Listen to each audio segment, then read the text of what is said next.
Terima kasih media semuanya. Udah lama nih gara-gara Mbak Femi aja nih. Begini. 2007 lama banget sih. 2009 ke 2000 berapa nih sekarang? 2023 16 tahun. Saya juga lupa terakhir 2007. Tapi yang pasti bersyukur ya, alhamdulillah Tony Ginting bisa juara di kejuaraan Asia. Mudah-mudahan yang saya lihat itu kan pinginnya stabil ya. Nanti nggak cuma sekali juara dan berapa lama lagi udah mulai konsisten ya. Apalagi sekarang kan menjelang nanti ada goal besarnya itu kan Olimpik kan, di depan juga ada Asian Games juga kan. Mudah-mudahan dia dengan juara Asia ini dia bisa mengukur dan dia bisa lebih lebih percaya diri untuk pertandingan yang lebih besar lagi gitu. Dan memang dia udah waktunya gitu. Jadi orang kalau kita sebagai penonton sekarang excelsen lagi gitu. Jadi saya harap juga Indonesia memang udah waktunya juga, Tony Ginting juga udah waktunya untuk juara di event-event yang besar, jangan yang mungkin yang kecil ya itu suatu keharusan dia, tapi yang besar juga lebih dia lebih harus ada keinginan ke situ dan lebih benar-benar lebih fokus lagi ke pertandingan yang besar. Jadi kalau dia juara yang mungkin 300, kalau buat saya ya wajar memang harus juara di kelasnya itu. Tapi untuk kelasnya Ginting ya harus yang 750, yang 1000 mungkin mau di event yang lain yang besar itu harus dia berani bersaing dan bahkan untuk jadi juara di situ. Lagi udah ya bubar. Tapi kalau sebetulnya kalau lihat permainan Ginting sendiri kalau dibanding sama tunggal putra yang lain di dunia saat ini sih sebenarnya gimana sih dari Gintingnya sendiri? Kalau melihat kalau saya ngelihat dari komentar senior yang di luar yang di dalam sini, sebenarnya Ginting itu komplit ya. Sudah dia memang punya kelas tersendiri lah. Dia memang udah di level atas. Tapi kalau saya ngelihat di sini dia memang agak kurang stabil. Jadi dari segi fisik, dari mental gitu. Tapi kalau dari teknik sih dia udah cukup bagus juga dia di situ. Nah, disitulah peran tim yang di samping, di belakang itu pelatih fisik, mungkin psikolog yang lain itulah timnya dia di belakang. Kenapa gitu loh maksudnya? Kalau di sini belum maksudnya di sini juara habis itu naik lagi turun lagi gitu. Belum bisa ya, kalau bisa dilihat sekarang paling stabil ya Excelsen aja kan. Yang memang di situ di final juara. Kalau yang lain kan masih naik turun. Meskipun sekarang dia ya ranking 2 gitu. Kalau menurut saya ranking itu kan kita ikut pertandingan banyak aja, yang lain nggak ikut otomatis naik sendiri kan. Yang ingin kita lihat itu kestabilan mereka di satu kompetisi mencapai di mana sih gitu kan. Paling tinggi dia juara, final, semifinal gitu. Itu harus ada levelnya di situ kelas Ginting gitu. Nah, makanya harus dikuatin juga di situ yang tim pendukungnya, yaitu pelatih fisiknya apakah memang udah maksimal, pelatih tekniknya, mungkin yang lain-lainnya, mungkin dari segi sekarang kan dibilang ada sport science dan nutrisi apa semua, mau udah mendukung ke situ udah maksimal apa belum, kita nggak tahu, itu hanya PBSI lah ya.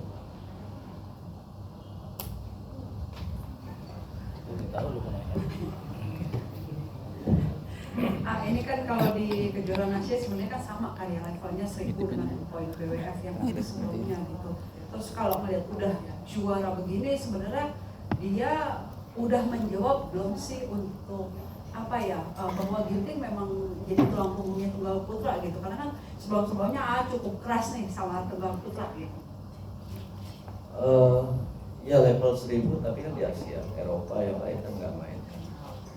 Karena kita tahu nomor satunya kan masih di Eropa juga. Jadi kalau dulu itu juara Asia, karena memang yang menguasain Asia semua kan, ranking semua yang juara dari Asia.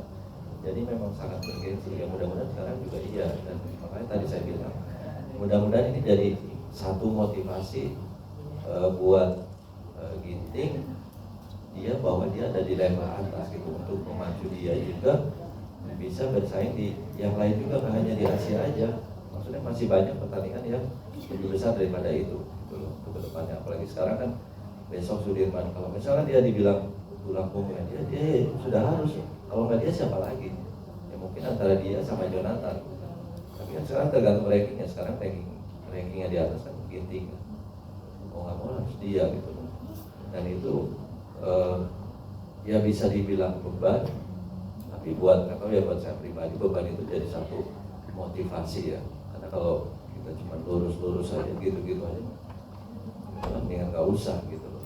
Tapi di sini dia di Asia bisa membuktikan di pertandingan lain, kenapa enggak?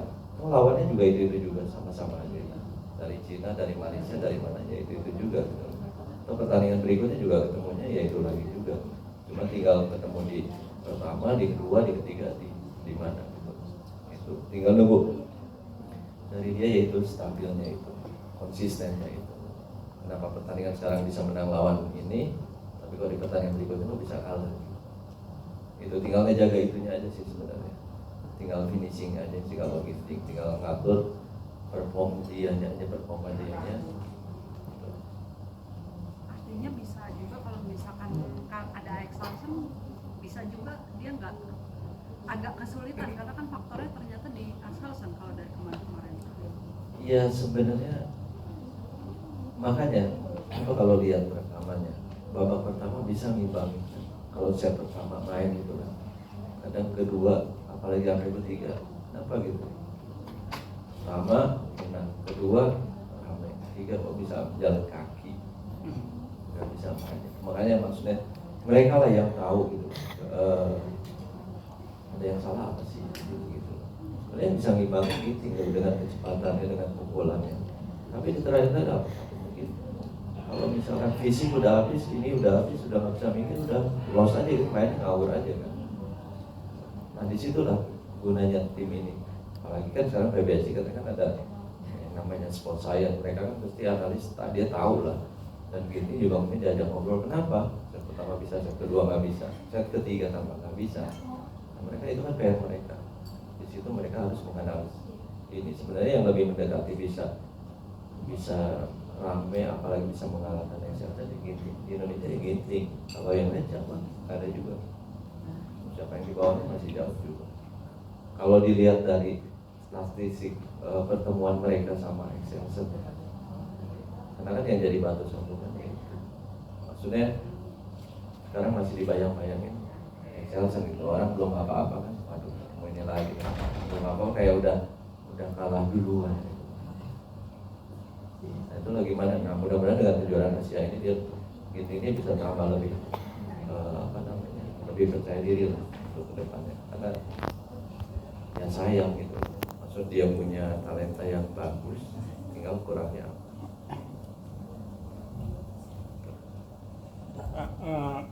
Dari ya Mas Taufik, kalau dari segi teknik, dia bilang mungkin udah bisa menamai Excelsior lah kalau di lapangan, tapi butuh konsistensi lah bagi seorang Ginting untuk bisa mengalahkan Excelsior ini kan.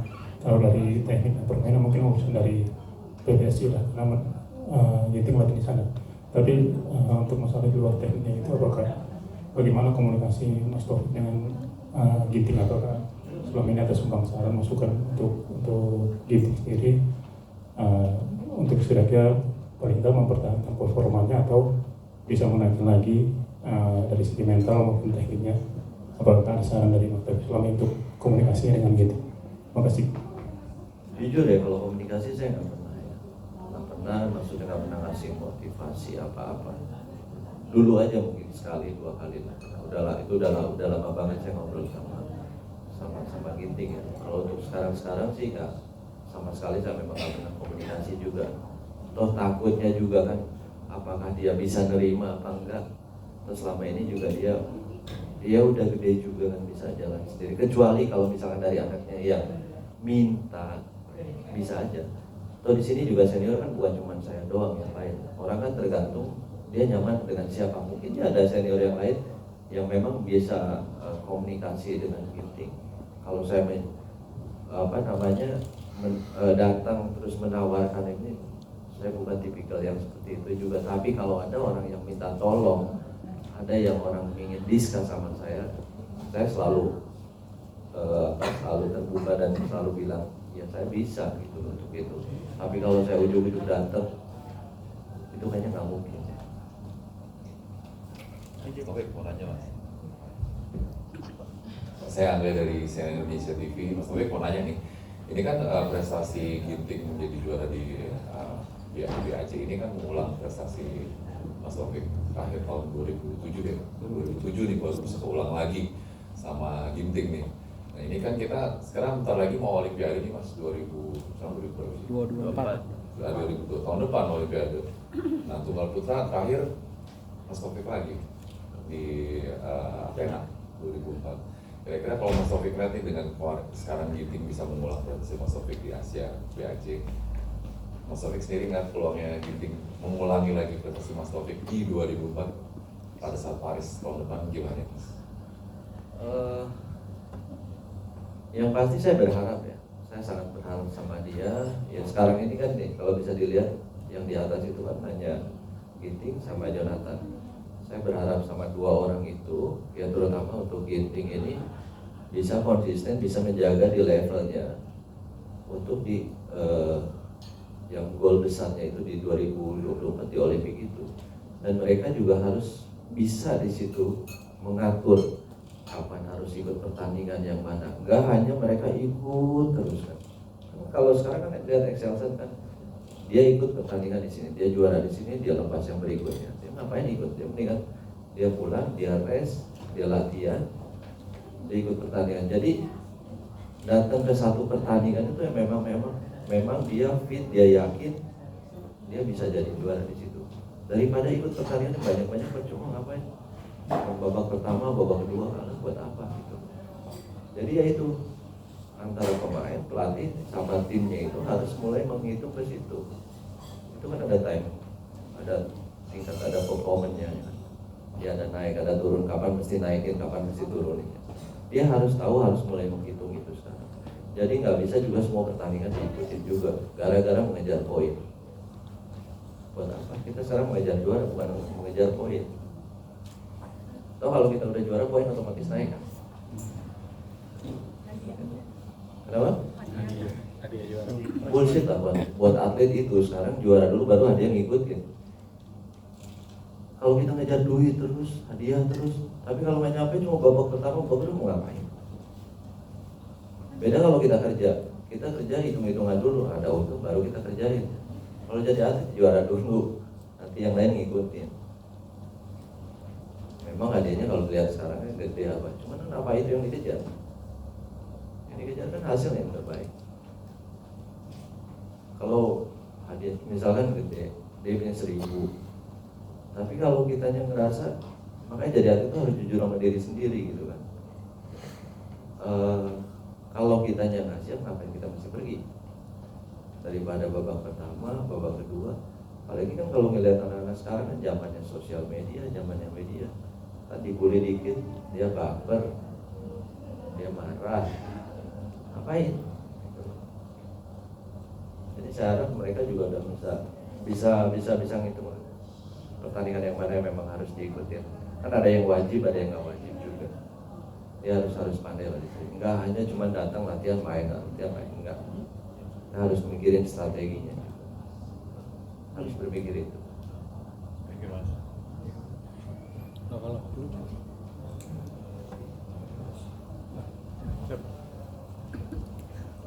Selamat siang Mas Taufik.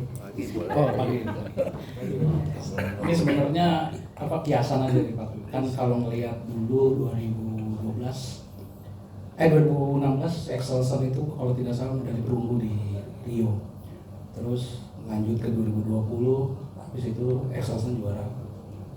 Terus ngelihat trennya kemarin 2020 Ginting medali perunggu. Nah kita ngelihat waktu yang di 2000 mendatang 2024. Kira-kira luck itu masih berlaku atau menurut Mas Taufik sendiri itu seperti apa? Karena kita nggak bisa memungkiri bahwa kayak itu kayak deja vu gitu sih sebenarnya. Tapi kalau melihat trennya seperti itu kira-kira bisa mewujudkan nggak untuk 2024 nantinya gitu? Terima kasih. Iya. Kalau masalah lam itu kan kayak garis tangan. Kita latihan sampai 90% berdoa, 1% Tuhan bilang kan enggak, lam itu ada di Tuhan bukan di kita. Terus dari saya gitu nentuin lamnya bagus nih, nggak bisa juga. Tapi kita cuma bisa mendorong berdoa. Kalau bisa dia lebih baik lagi. Kayak Excelsen kan tadi bilang perak nanti jadi medali emas, nih perunggu nanti jadi medali emas. Saya berharap itu dan saya berdoa. Tapi kalau lam saya tentuin lamnya begitu nggak trennya, ya nggak tahu. Mana kita tahu, saya nggak bisa nentuin dia untuk jadi juara, cuman berharap sama ya, nama Ginting sama yang lain bisa seperti itu. Kan nggak tahu juga, kan kayak kemarin juga sama di ganda kan, siapa Kevin, Gideon lagi naik semua berharap Olimpik. Ternyata kan nggak kejadian. Kita kan nggak tahu. Olahraga kita mana ada yang tahu sih? Nggak ada yang tahu juga. Kalau kita udah tahu prediksi semua jadi atlet kayaknya. Nggak ada yang jadi pejabat. Nah, kalau tahu mungkin Badar tahu kan? Yang mana prediksi itu yang menang itu tahu kan itu. Kalau saya nggak tahu itu. Satu lagi Pak Topik. Mention tentang Jojo sendiri Pak Topik, kan kalau kita lihat size dari postur badan segala macam kan kira-kira mendukung gitu untuk misalnya untuk mengimbangi seorang Victor Excelsen gitu. Kalau dari pandangan atau kacamata Pak Topik sendiri lihatnya ini apa ya X faktornya atau mungkin motivasi dalam diri atau seperti apa ya? Karena kalau dilihat dari segi size untuk jadi pebulu tangkis yang mungkin bisa mengimbangi seorang Excelsen, ya Jonathan Christie gitu. Kira-kira itu seperti apa Pak Topik? Kayaknya kalau size bukan jaminan. Dulu saya juga sama Paul Eric lebih tinggi gede kan, lebih dari Excelsen, bisa ngalahin juga. Nah kalau Jonathan kalau memang menurut Anda emang dia paling pantas bisa ngalahin, kenapa enggak? Kenapa nggak tanya sama langsung sama orangnya? Dari badan apa semuanya? Itu saya bilang gitu kan. Ya dari teknik apa yang salah gitu, itulah makanya dari kemarin saya bilang di situ perlulah yang memang benar-benar pelatih yang paham, pelatih fisik apa sih yang salah. Mereka harusnya kan koordinasi semua. Kan dia ya tadi bilang size dari badan tinggi, besar, dari pukulan apa yang kurang. Penontonnya kan jago kan dalam analisis itu. Tapi kalau suruh main kan nggak tahu kayak gimana. Makanya nanti saya harap kalau ketemu langsung sama Jonathan tanya aja. Kan badan udah tinggi tuh, udah bagus ini. Kenapa kok nggak bisa ngalahin Excelsen? Tanya aja. Jangan tanya gitu. Ya, nah, saya pesen itu nanti saya tunggu beritanya. Ditanyain bener apa enggak? Pak, saya kasih linknya Pak. Kalau masalah saya sekarang nggak ada deh. Dulu mungkin kayak wah pendek nggak mungkin lah jadi juara. Iya kan? Sekarang yang Maguchi 169. ya makanya nggak ada yang tahu kan. Kecil tapi rajin. Iya, kemarin coba. Dulu latihannya Cipayung mainnya kayak robot gendek, bisa juara Olimpik. Spanyol mana ada balap motor iya. Iya, kita nggak ada yang tahu gitu. Tapi dengan kemauan balik lagi tadi ke lab, ya Tuhan bilang juara yang mau diapain juara lah. Balik lagi ke Lee Chong Wei, nggak ada garis tangannya kan? 2 kali beruntun. Iya. Ya, kita nggak ada yang tahu juara itu cuma 1. Makanya saya selalu menyalahkan juara 2 nggak ada juara 2. Peringkat 2. Peringkat 2, peringkat 3. Juara itu cuma 1. Itu Pak. Kan saya balik tanya loh. Pak Topik nyambung Sudirman Cup. Ini kan udah lama banget Indonesia nggak dapet di Sudirman Cup. Kalau Pak Topik sendiri melihat skuad yang ada untuk Sudirman Cup besok, bagaimana Pak Topik? Terima kasih. Iya, memang Sudirman Cup udah lama dan selalu di kita itu dari dulu tuh berpikir kita udah kalah selangkah, terutama dulu itu kan di tunggal putri sama ganda putri, iya kan. Kalau di tunggal putra, ganda putra, mix double dulu tuh 50-50. Jadi kita seenggaknya 2 poin itu deh. Aduh, tunggal putri siapa yang main gitu kan. Apalagi kalau lawan Cina, lawan Jepang. Tapi kan sekarang ini lihat kemarin terakhir pertandingan Gede Guru juga udah mulai sudah ada motivasi, ada percaya diri dia menjadi yang terbaik kan di situ. Mudah-mudahan itu juga modal untuk nanti Sudirman Cup. Nah sekarang kalau misalkan dilihat peluang paling besar yaitu tunggal putra, ganda putra. Sekarang mixed double juga kan, tergantung ketemunya siapa nih. Sama Cina, kita lihat kan head to head, tunggalnya siapa, ganda putranya siapa, mixed double-nya kita di bawah Cina, tunggal putrinya kita di bawah ganda putrinya. Nah, kita bisa ngambil yang dari mana? Sebenarnya ramai dan ada peluang untuk untuk meraih gelar Piala Sudirman ini kan. Tinggal nanti ketemunya negara yang mana.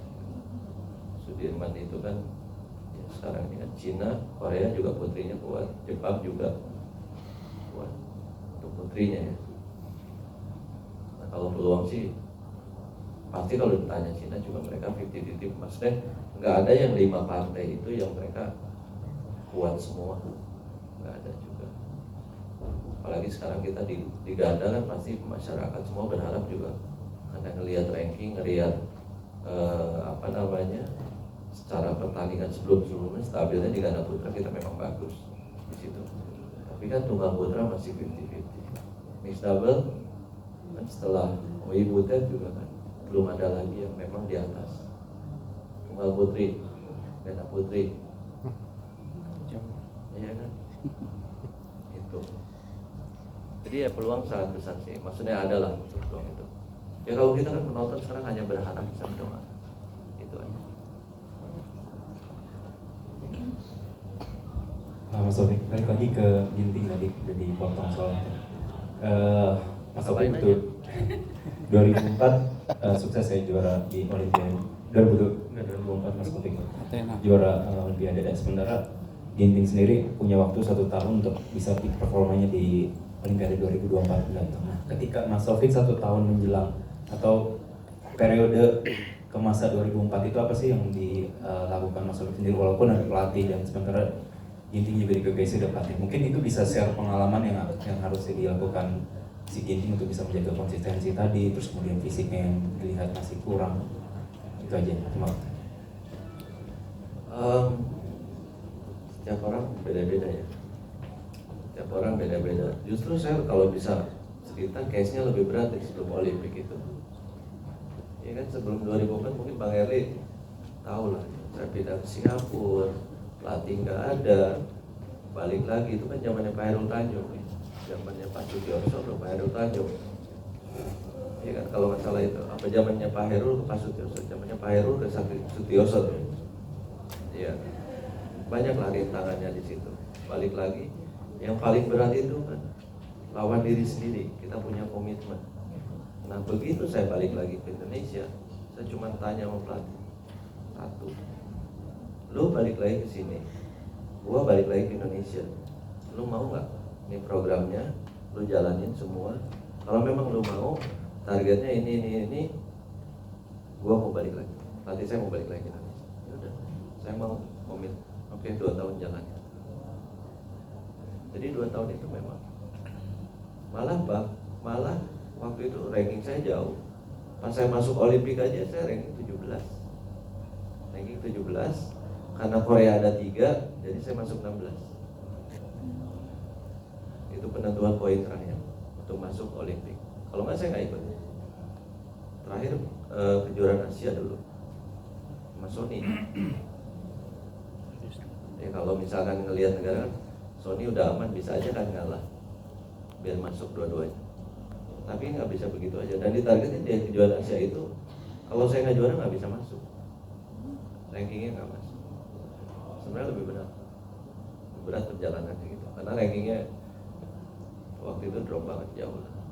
Cuman dengan kemauan, dengan komitmen saya, pelatih, tim yang lain, sparring apa semua, jangan ada yang ganggu saya untuk saya komit.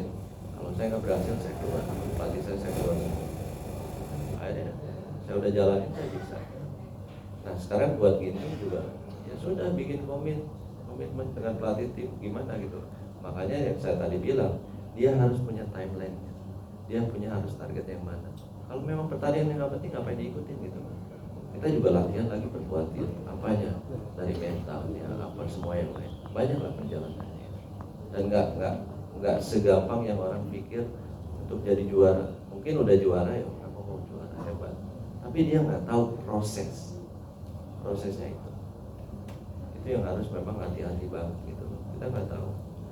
Satu yang lawan paling berat ya diri sendiri, itu komitmen kita udah malas udah nggak mungkin. Kedua yang kita takutin dulu tuh selalu cedera itu. Dan dulu juga saya kalau memang di satu pertandingan ngerasa nggak yakin, nggak pergi, nggak mau cuman pergi jalan-jalan doang untuk ikut-ikutan doang, nggak mau gitu. Makanya kalau nggak jujur sama diri sendiri nggak mungkin lah jadi atlet yang berhasil. Karena pingin tadi bilang kan hadiahnya gede kan, ya mau ngapain kalau nggak dapet, cuma jalan-jalan doang. Itu banyak PR ya. Makanya itulah non teknis yang harus dibenerin, harus dirubah mindsetnya juga untuk berhasil ya. Untuk Anthony Ginting apa mungkin untuk yang lain juga nggak bisa. Kalau memang cuman latihan hanya di lapangan, tapi yang luarannya juga harus dipikirin juga pasti seperti apa, karena itu banyak faktor itu.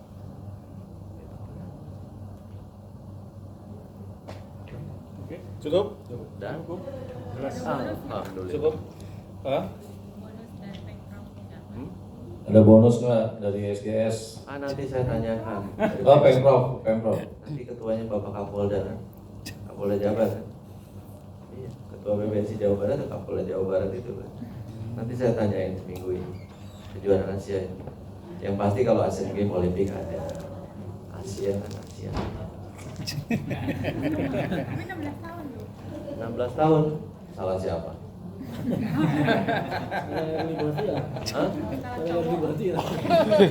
Jadi Mas. Salahin PBSI lah, kenapa 16 tahun nunggunya lama kali itu. Salahin pelatihnya. Pelatih udah bagus. Oh, pelatihnya sekarang udah bagus. Juara Asia. Makmum masjid apa Pak? Udah naik kelas.